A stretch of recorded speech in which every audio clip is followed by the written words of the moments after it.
d'abord et avant tout être intégré dans la communauté, donc être proche des citoyennes et des citoyens, tisser des liens, créer des partenariats. Je crois que l'action communautaire, c'est l'engagement des citoyens, c'est le partage de connaissances, c'est la prise en charge. En fait, ça se traduit par une prise en charge.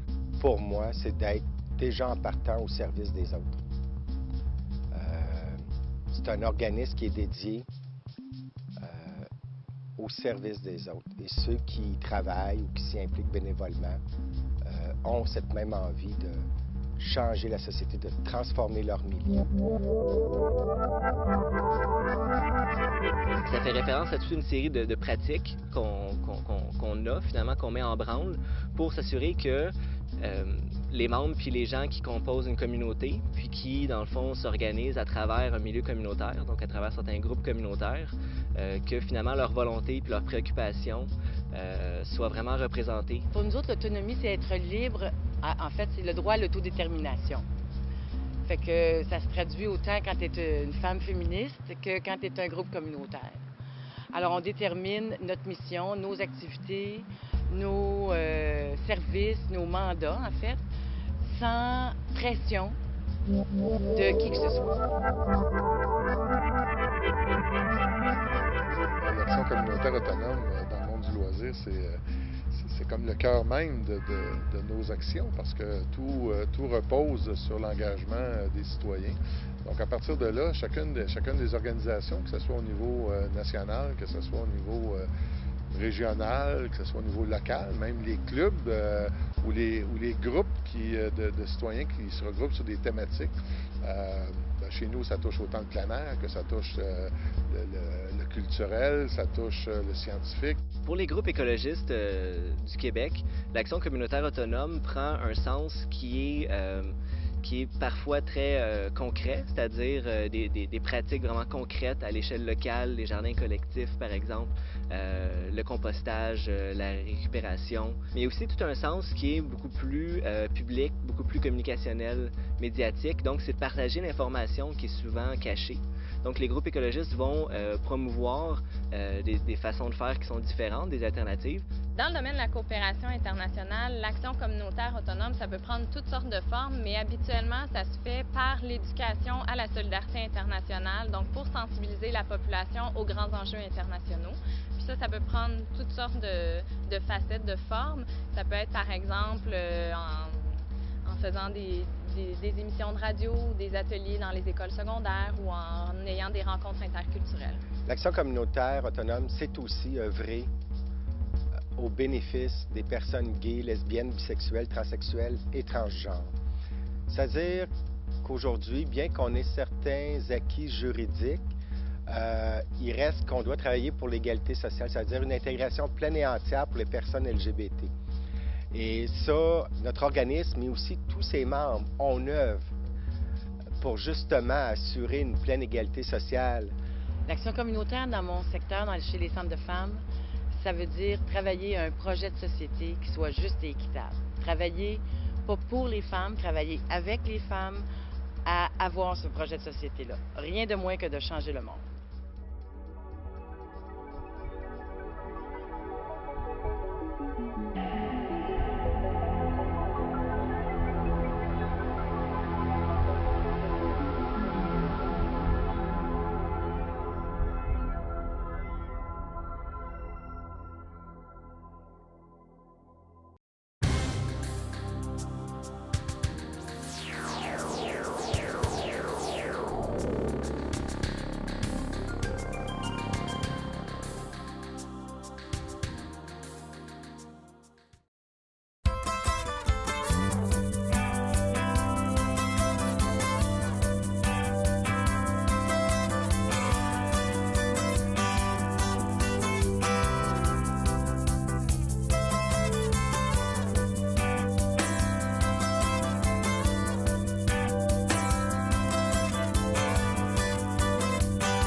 Bonjour et bienvenue à Sur la route de nos festivals. Aujourd'hui, nous sommes dans la belle municipalité d'Albanel pour le festival de la Gourgane.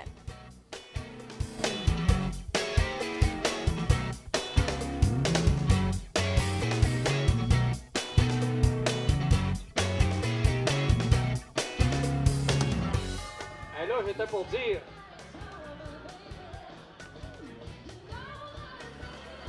Ghislain, si t'étais dans les estrades, quand t'attrapes un coup sûr, tu y dois quelque chose, tu y achètes un cadeau.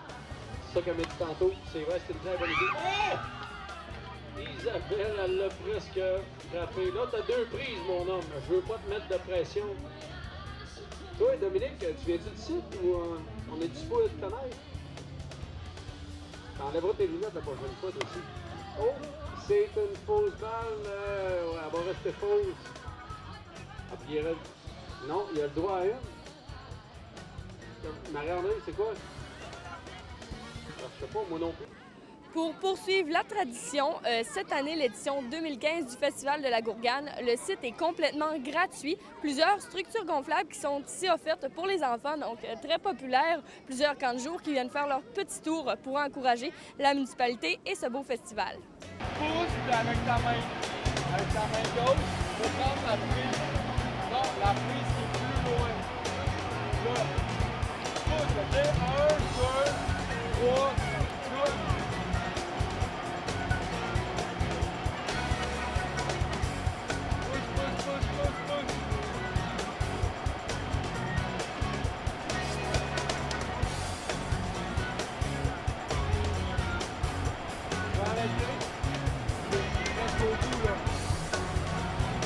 Arrêter. Bon. Là, qu'est-ce qu'il se passe, là?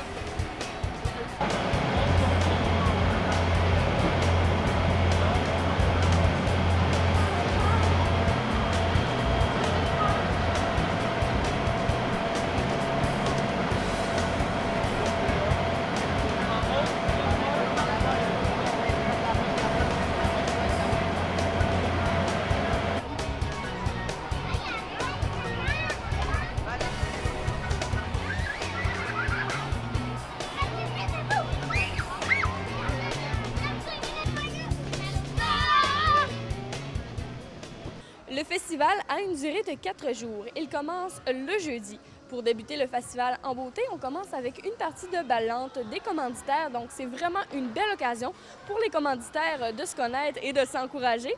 Par la suite, des spectacles pour la soirée. Vers 21h30, c'est Last Call et vers minuit, Round the Clock. Donc, ce fut vraiment un grand succès pour ouvrir le festival. Alors, les 3 prochains frappeurs pour les Voltarins. Carole Bérard, Marco et Claude. Et après ça, suivront dans l'ordre Philippe et Mario si besoin. Carole. Hey, prends l'autre batte, ça va bien un jour. C'est-tu trop pesant? Hey, là, Carole, là, elle est tellement convaincue qu'elle frappera pas. Si elle frappe un coup sûr, je viens de me le dire. C'est bon que vous me tenez au courant de même. Hey, là, je viens de remarquer, il y a des roulottes sur asphalte. C'est-tu parce que le camping est plein ou c'est parce que ça coûte moins cher? Le camping est plein. Là, si on frappe ces roulottes, on gagne-tu un prix? Non? Hey, c'est quoi tu veux, toi, là? Faut-tu que je dise quelle manche? On est rendu à la 4e, au début de la 4e manche, c'est ça. Oui.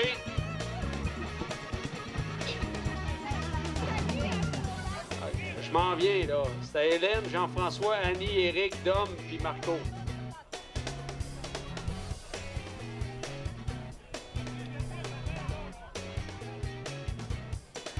Hey, le score! Isabelle, le score, c'est pas dur, là. C'est 5-0.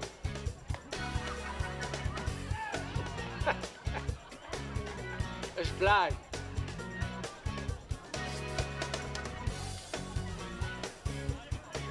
C'est retiré aux mains du 3e but. Jean-François au bâton, Annie en attente.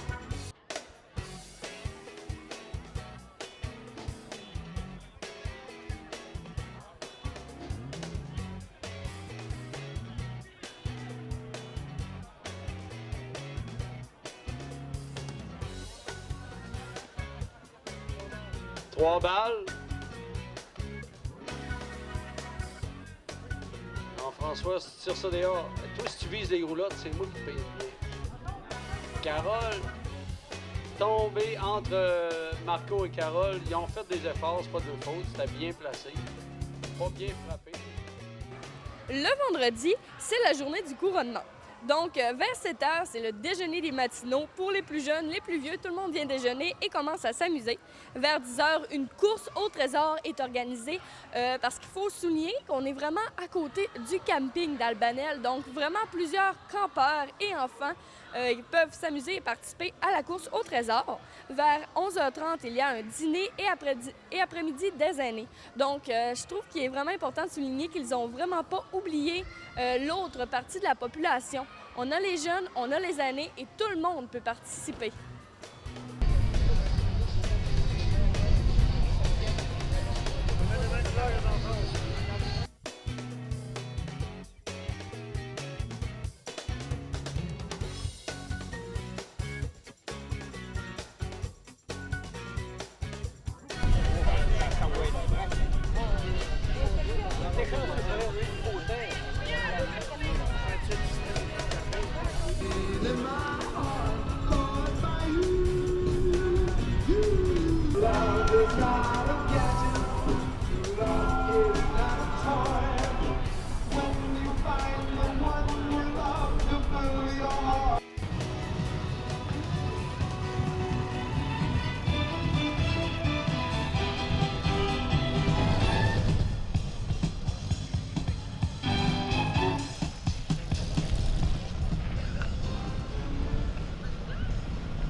Aujourd'hui, je suis avec Marie-Michel Théberge, la présidente de la 41e édition du Festival de la Gourgane. Salut Marie-Michel. Bonjour. Ça va bien?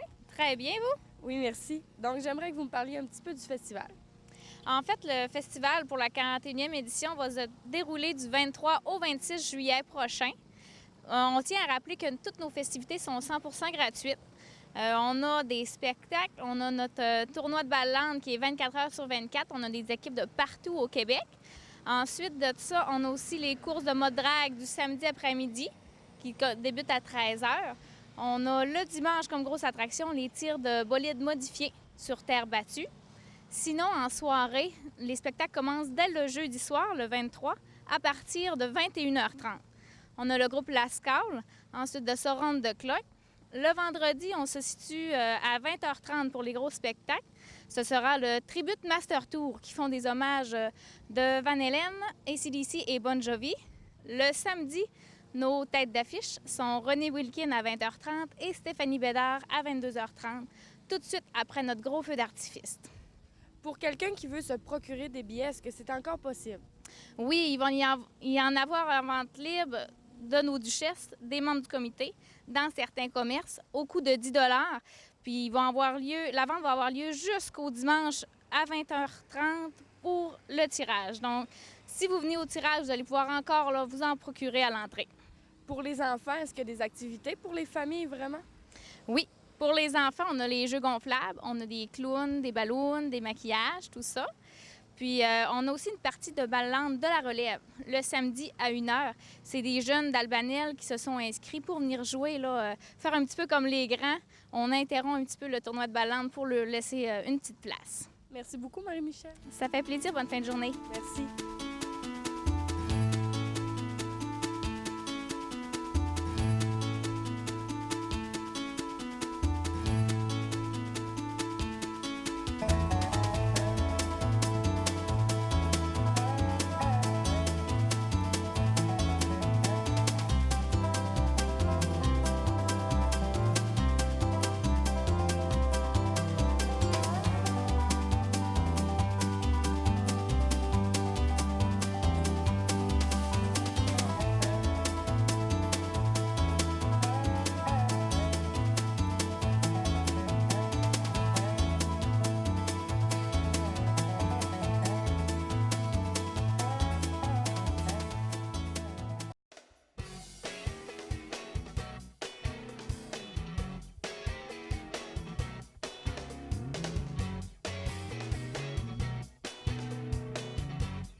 à midi, c'est un dîner à la cuisine canadienne. Après, c'est l'ouverture des jeux gonflables. Donc, les enfants commencent à s'amuser. Vers 13h, c'est l'ouverture des kiosques. Plusieurs exposants locaux et quelques-uns qui viennent d'ailleurs viennent ici s'exposer pour essayer de vendre leurs produits, bien sûr. Vers 16h, c'est un dénouement de la course au trésor, bien sûr, les prix, etc. Vers 18h, c'est un autre tournoi de ballante. Cette fois-ci, c'est un tournoi de ballante Justin Saint-Pierre. Donc, un autre tournoi, mais tout aussi intéressant. Et là, j'étais pour dire...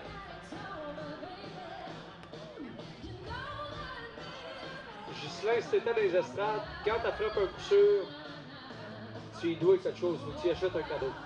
C'est ça qu'elle m'a dit tantôt, c'est vrai, c'est une très bonne idée. Oh! Isabelle, elle l'a presque frappé. Là, t'as 2 prises, mon homme. Je veux pas te mettre de pression. Toi, Dominique, tu viens-tu du site ou on est dispo à te connaître? T'enlèveras tes lunettes la prochaine fois, toi aussi. Oh, c'est une fausse balle. Côté spectacle, pour le vendredi soir, tout débute vers 20h30. Le premier spectacle cette année était Tribute Master Tour. Ensuite, on pouvait à 21h30 avoir le couronnement du roi et de la reine de la 41e édition du Festival de la Gourgane. Vers 22h, c'est Serge Tremblay, un chansonnier qui se joint ici au chapiteau. Et vers minuit, encore One the Clock pour terminer la soirée.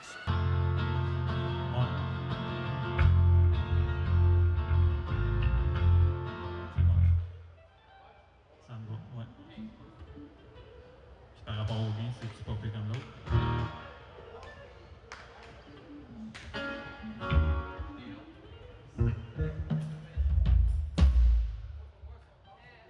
As-tu besoin d'autre chose? Non, ça va. Vos sets, là, amenez-les, parce que pas les laisser ici. Ouais, c'est bon. Parce que c'est les seuls que j'ai. Pour le samedi, en fait, pour le samedi après-midi, c'est vraiment similaire au vendredi. Des jeux, des activités, des kiosques et des structures gonflables qui sont offerts pour nos jeunes.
La grosse soirée du festival et la soirée du samedi. En fait, nous avons plusieurs têtes d'affiche, des grandes têtes d'affiche, qui se présentent ici pour chanter. Entre autres, vers 20h30, nous avons René Wilkin. Vers 22h, nous avons un géant feu d'artifice. Donc, tous les habitants de la municipalité et beaucoup des environs, parce que c'est un festival très convoité, attendent ce feu d'artifice et le regardent avec plaisir. Par la suite, au bistrot, nous avons Serge Tremblay, qui est un chansonnier. Vers 22h30, nous avons Stéphanie Bédard, une chanteuse exceptionnelle au Québec. Et vers minuit, c'est les crooners cogneurs qui enflamment le chapiteau pour terminer la soirée en beauté.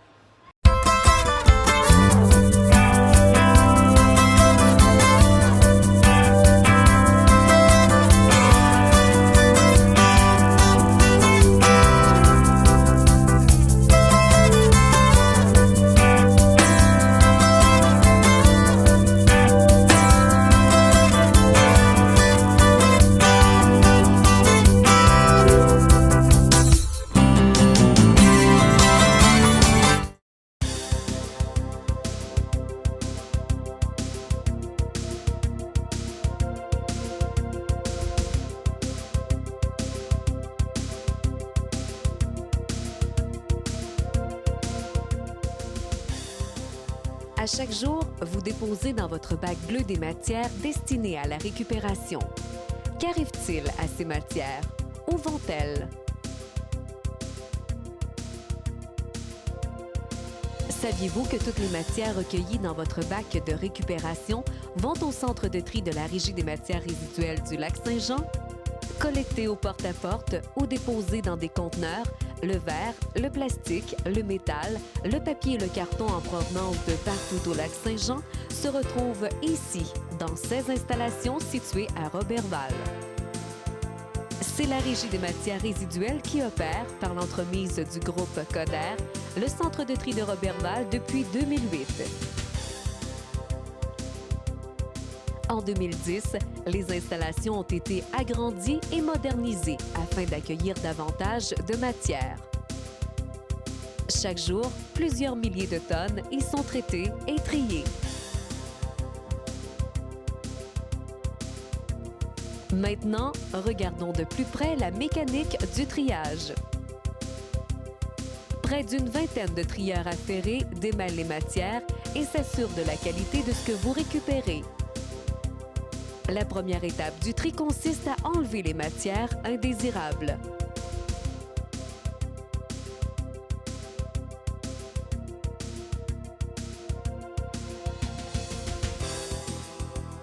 Après avoir enlevé ces matières, le carton est séparé mécaniquement, tandis que les matières restantes se dirigent vers la deuxième étape du tri.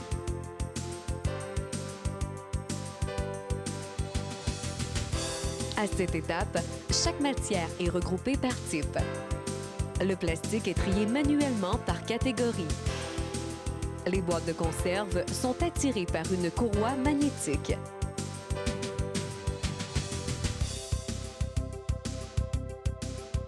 Le verre est concassé.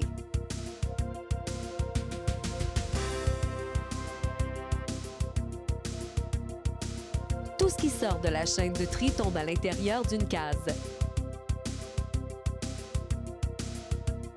Une fois pleine, elle est vidée et les matières sont alors poussées dans un convoyeur qui les dirige vers la presse où elles sont mises en ballots.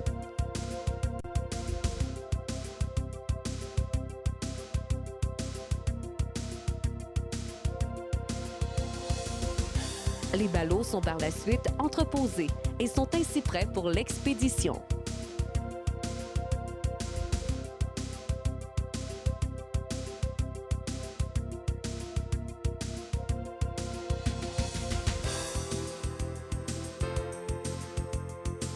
Malheureusement, encore beaucoup de matières indésirables se retrouvent au centre de tri. Par exemple, les vêtements, les contenants de styromousse, les couches, le caoutchouc, les petits encombrants, les animaux morts, les restes de table sont des matières à ne pas mettre dans votre bac bleu. Et maintenant, quelques rappels concernant les bonnes pratiques en matière de recyclage. Il est important de toujours vider et rincer les contenants afin de ne pas souiller les autres matières. De plus, cette pratique favorise un environnement plus hygiénique pour les employés du centre de tri. N'oubliez pas de remplir vos bacs à pleine capacité tout en évitant les débordements. Videz les sacs publicitaires de leur contenu pour en faciliter le tri. Et n'oubliez pas, pour tout ce qui concerne les petits appareils électriques, les piles, les bonbonnes de propane, les meubles, les électroménagers, les pneus ou tout autre objet encombrant, il y a un écocentre près de chez vous. Pour plus d'informations, visitez le www.rmrlac.qc.ca.